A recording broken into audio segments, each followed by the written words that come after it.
Bamakɔ Kayi terrain kɔni bɛna bila a sira kan juma nata in na. An balimaw aw bisimila an ka bi don kibaru kɛnɛ kan. Bi kibaru b'an bolo ka da kulo kan o de ka yira k'a fɔ ko nin ye tare tare ka ɲɛsin min ye Kayi région mɔgɔ bɛɛ lajɛlen ma kɛrɛnkɛrɛnnenya Kayi Bamakɔ maa minnu bɛ yen nɔ n'olu ka sigida bɛnnen bɛ terrain boli sira ma ko nin ye kibaruya duman ye sabula kunun gouvernement ka bɔlɔlɔ sira kan u ye sɛbɛn bɔ sɛbɛn min kɔnɔna la u y'a yira k'a fɔ ko terrain kɔni bɛna segin ka baara kɔni daminɛ nin juma in nata la.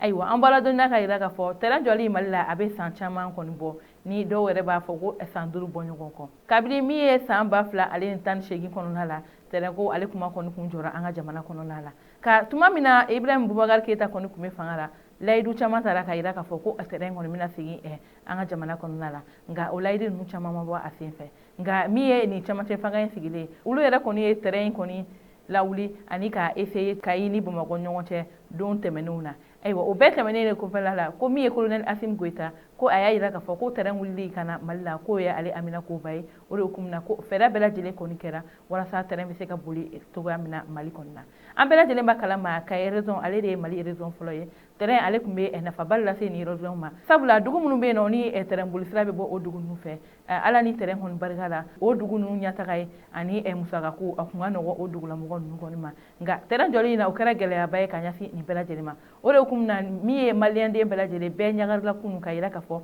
ko terrain kɔni bɛna bila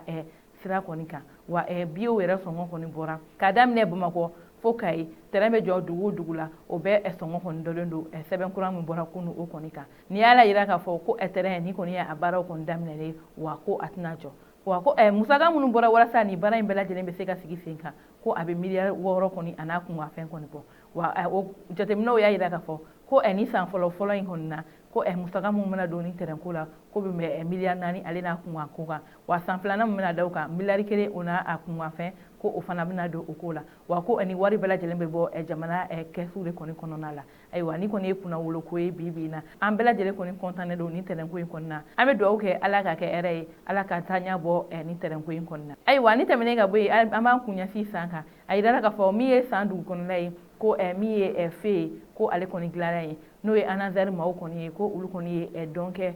sankaw ye ka fe tricolore ni an b'a fɔ o ma fe min bɛ kɛ circulation na ni a bɛ